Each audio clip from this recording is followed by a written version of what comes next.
십자가와 속죄. 이 칼럼은 월드뷰 2022년 2월호에 실린 칼럼으로 합동신학대학원 대학교 이승구 교수가 쓴 칼럼입니다. 우리가 믿는 바의 가장 기본적인 내용을 하나하나 점검해가는 중이다.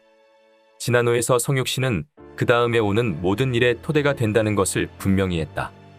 성육신의 결과로 있게 된 것 중 가장 대표적인 것이 십자가에서 이루어진 일이다. 우리 신앙 선배들의 진술을 살펴보자. 십자가 사건 자체.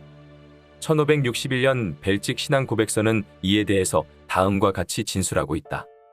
예수 그리스도께서는 맹세하신 대로 멜기세덱의 반차를 따른 영원한 대제사장이시고 십자가의 나무 위에서 자신을 드리심과 선지자들이 예언한 바와 같이 우리의 죄를 씻기 위하여 그의 보혈을 쏟아부어 주심으로 온전한 만족으로 이루어 성부의 진노를 유화시키시기 위하여 우리들의 이름으로 성부 앞에 자신을 제시하셨다고 우리들은 믿습니다. 왜냐하면 그가 찔림은 우리의 허물 때문이요 그가 상함은 우리의 죄악 때문이라. 그가 징계를 받음으로 우리가 평화를 누리고 그가 채찍에 맞음으로 우리는 나음을 얻었도다 라고 기록되었기 때문입니다. 그는 마치 도수장으로 끌려가는 어린 양같이 끌려갔으며 본디오 빌라도는 처음에 그가 죄가 없다고 선언하였으나 범죄자들 중에 하나로 헤아림을 받았으며 본디오 빌라도에 의해 정죄를 받았습니다. 물론 이 진술에는 사건과 그 사건의 의미가 함께 설명되어 있다. 우선 사건 자체를 생각해보자. 이 땅에 메시아로 오신 예수님께서 그의 생의 마지막에 본디오 빌라도에게서 정죄함을 받으시고 십자가 나무에 달려 죽은 사건이다. 1. 메시아가 2. 정죄함을 받고 3. 나무에 달려 죽었다. 이 사건을 신약 성경이 기록하고 있는 대로 아는 것이 십자가 사건 자체를 아는 것이다. 유대인에게는 이 세 가지가 다 걸림이 될 만한 사건이었다. 메시아가 죽다니, 그것도 정죄함을 받고 죽다니, 더구나 나무에 달려 죽다니. 유대인에게는 십자가 사건 자체가 받아들일 수 없는 일이었다. 십자가 사건의 의미, 한 영원한 제사. 이제 이 사건의 의미를 생각해보자. 다음과 같이 믿는 데서 기독교가 이 땅에 있게 된다. 다음 같은 믿음이 없으면 이 세상에 기독교는 없는 것이다. 단, 이 말을 우리가 믿는 행위가 우리의 구원에 어떤 공로적 기여를 하는 것으로 오해하면 안 된다. 하나님께서 믿게 하셔서 당연히 다음같이 믿는 사람이 이 땅에 있게 되기 때문이다. 그러나 우리가 믿는 것이 구원에 기여하는 것이 있다고 해서는 안 된다. 기본적으로 십자가는 예수께서 그리스도, 즉 메시아로서 감당하신 일이다. 특히 그는 영원한 대제사장으로 이 일을 하셨다. 예수님은 유다 지파에 속한 사람이고 레위 지파 중 아론의 후손에 속한 분이 아니기에 아론의 후손들이 24반차에 따라 섬기는 제사장이 아니시다. 그런데 유대인들 머릿속에 아론 계열이 아닌 제사장으로 이미 각인된 존재가 있었다. 그는 살렘 왕이자 지극히 높으신 하나님의 제사장으로 아브라함을 축복하고 제사장처럼 10분의 1을 받은 멜기세덱이다.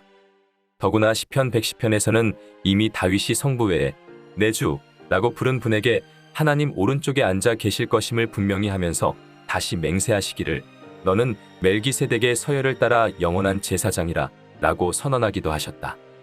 이를 생각하면서 히브리서 기자는 예수님의 역사에서 멜기세덱과 같은 별다른 한 제사장이 일어난 것을 본다고 하면서 레위 계통의 제사 직분으로 말미암아 온전함을 얻을 수 있었으면 어찌하여 아론의 반차를 따르지 않고 멜기세덱의 반차를 따르는 다른 한 제사장을 세울 필요가 있느냐고 논의한다.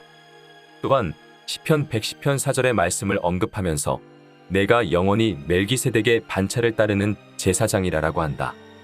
따라서 히브리서 기자는 매우 자연스럽게 예수님은 하나님께 멜기세덱의 반차를 따른 대제사장이라 칭하심을 받으셨느니라라고 말한다.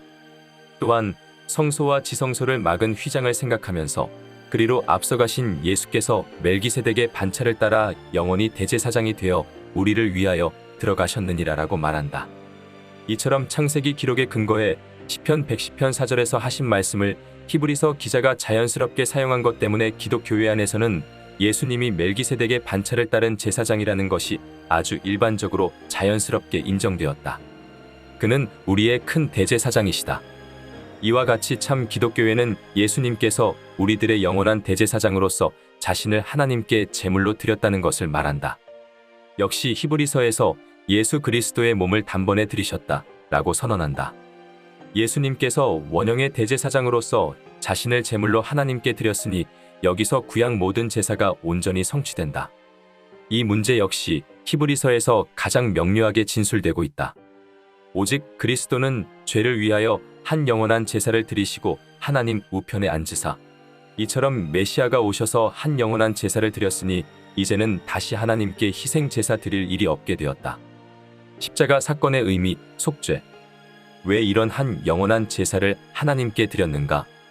벨직 신앙 고백서는 모든 그리스도인과 함께 우리의 죄를 씻기 위하여 그의 보혈을 쏟아부어 주심으로 온전한 만족을 이루어 성부의 진노를 유화시키시기 위해 우리들의 이름으로 성부 앞에 자신을 제시하셨다라는 것을 믿는다고 한다. 일단 이 일이 우리의 자리에서 우리를 위해 이루어진 것임을 우리의 이름으로 자신을 성부에게 제시하셨다고 했다.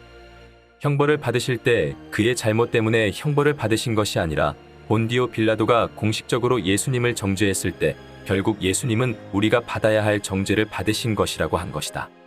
이것이 당연한 것은 우리는 죄를 범했지만 예수님은 죄를 범한 것이 하나도 없었기 때문이다. 실로 그는 강포를 행하지 아니하였고 그의 입에 거짓이 없었다. 예수님은 과연 우리의 죄를 씻기 위해 형벌을 받으셨다. 여기 우리의 죄가 예수 그리스도에게 전가되었다는 인식이 분명히 드러난다.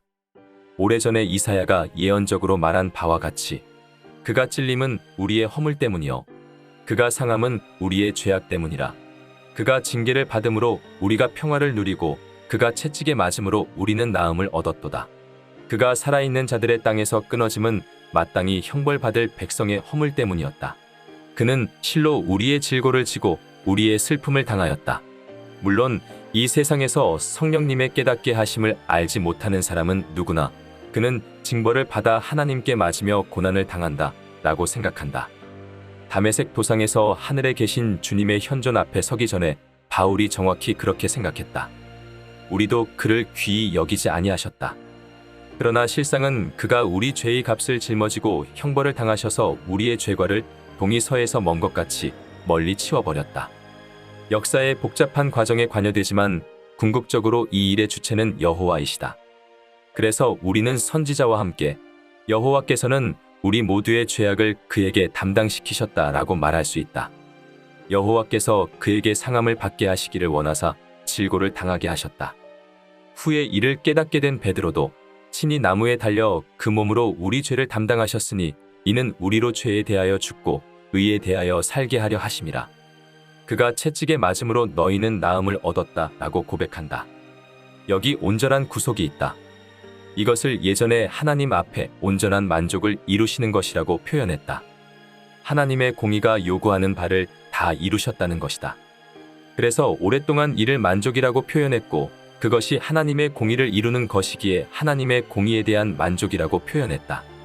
그것을 후대에는 죄에 대한 모든 형벌을 다 받아 만족을 이룬 것이라는 뜻에서 속죄, 즉 죄에 대한 죄값을 치름이라고 했고 그 만족하심 자체는 속상이라고 하거나 우리를 구하는 의미의 속죄라는 뜻에서 구속이라고 표현했다. 그리고 죄를 지은 우리가 마땅히 받아야 할 것을 그리스도께서 대신 받으심으로 이런 속죄가 이루어진다는 뜻에서 대리 속죄 또는 이를 줄여서 대속이라고 표현하는 일이 더 일반화되었다. 우리 죄의 값을 다 치르셨으므로 죄에 대해서 진노하시는 하나님의 노여움이 극복된 것인데 이는 그리스도께서 그 진노와 저주를 자신이 감당하셨기 때문이다. 그래서 바울은 그리스도께서 우리를 위하여 저주를 받은 바 되사 율법의 저주에서 우리를 속량하셨다라고 말한다.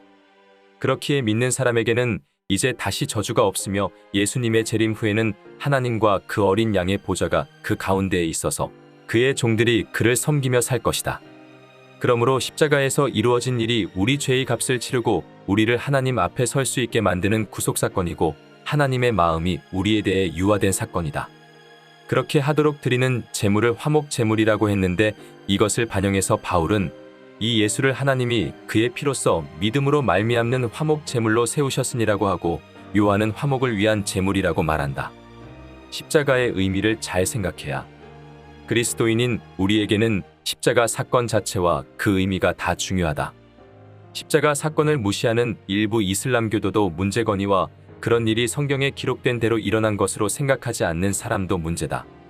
예수님의 십자가는 우리의 죄에 대한 형벌을 메시아이신 예수님께서 다 지고 가셔서 담당하심으로 우리 죄를 씻으셔서 깨끗하게 하시고 우리 죄값을 치른 메시아의 죽음으로 그 십자가에서 속죄가 이루어지는 대리속죄, 즉 대속의 자리라는 것을 분명히 믿어야 한다. 이것이 그리스도인됨의 출발점이다.